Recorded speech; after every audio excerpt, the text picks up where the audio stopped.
Assalomu alaykum. Yangi videoga xush kelibsizlar. Xudo xolasa ushbu videoda sizlar bilan iyun oyini hisobotini ko'rib chiqamiz. Rejadagidek. Xo'sh, biz shu paytgacha mana 5 ta oyni hisobotini ko'rib chiqdik. Maksimal foydali bo'lishlikka o'z ustimda ishlashga harakat qilyapman. Agar bu safar xudo xolasa 6-oyimiz iyun oyi. Xo'sh, iyun oyini birinchi kategoriya bo'yicha hisoblaydigan bo'lsak, birinchisi bu universitet, tibbiyot universitetida nimalar bo'ldi iyun oyida. Iyun oyida bizda 3 ta fandan katta sessiya imtihoni bo'ldi. Oxirgi imtihon 11-kuni bo'ldi. 11-kuni barcha sessiya imtihonlari tugadi. Hammasidan o'tdim, topshirdim va unga tayyorgarlik bo'ldi 11-iyungacha va har biridan o'tib imtihonlarni topshirib oldim.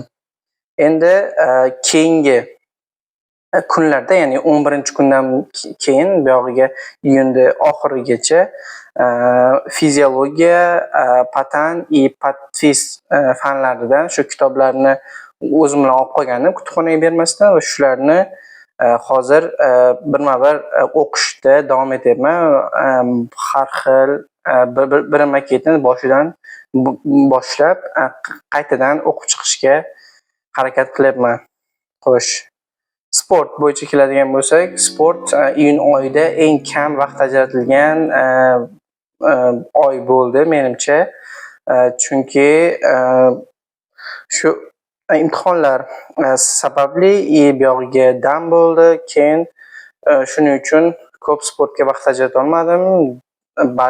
Balkim dangasalik qildim. Orada yana menda 4 kun sig'im chiqdi.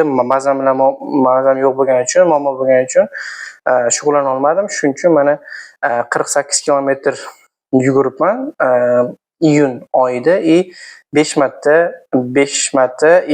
workout qilganman, ya'ni shug'ullanganman, pull-ups qilganman, tosh ko'targanman, mana shunaqa sport bo'yicha mana shu ishlarni qildim. Kitob kategoriyasiga keladigan bo'lsak, kitobda men Full by Randomness kitobini o'qishni boshlagandim mayda oxirlarida iyun oyida bu kitobni o'qib tugatdim. Bu ingliz tilida bo'lganligi uchun juda darajasi ilmiy yuqori bo'lganligi uchun B2, C1 darajada bo'lganligi uchun tushunmagan mavzularimni o'zbek tiliga tarjima qilib bo'lsa ham uni o'rganishlikka, kitobdan foyda olishlikka harakat qildim va tugatdim va undan keyin yangi kitobni o'qishni boshladim. Bu Qizil tabletka kitobi. Yozuvchisi rus shoir edi. Shuni kitobini hozir o'qishda davom etyapman. Hali ham o'qiyapman, lekin boshlaganman. Hozir menimcha 160-170-betlardaman. Xo'sh. Kitob bo'yicha mana shu Full by Randomness kitobini tugatdim. Nemis tili kategoriyasi bo'yicha nemis tilidan 8-iyun kuni TELK imtihonini rezultati chiqdi va muvaffaqiyatli tarzda olibman. Bu haqida video tayyorlaganman.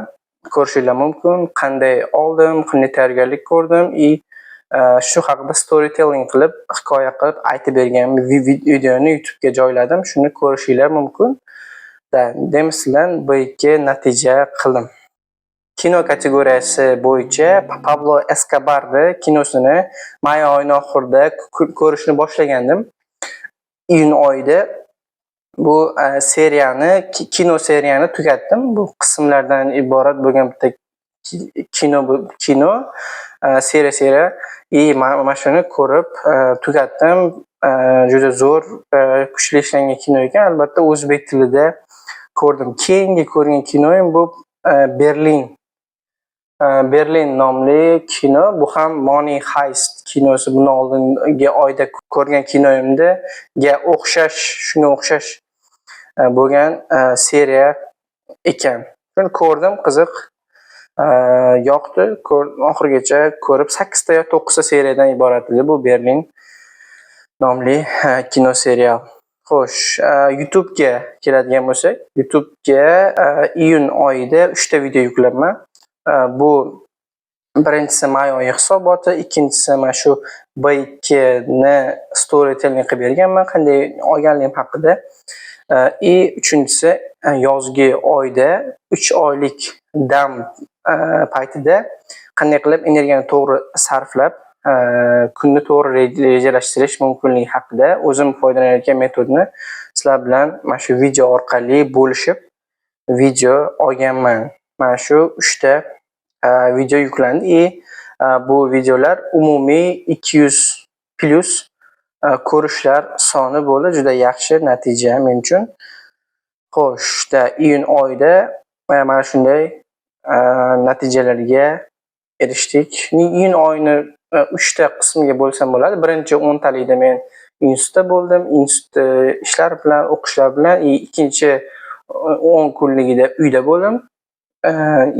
Keyingi 10 kunligida esa qishloqda bo'ldim. Qishloqda hozir damda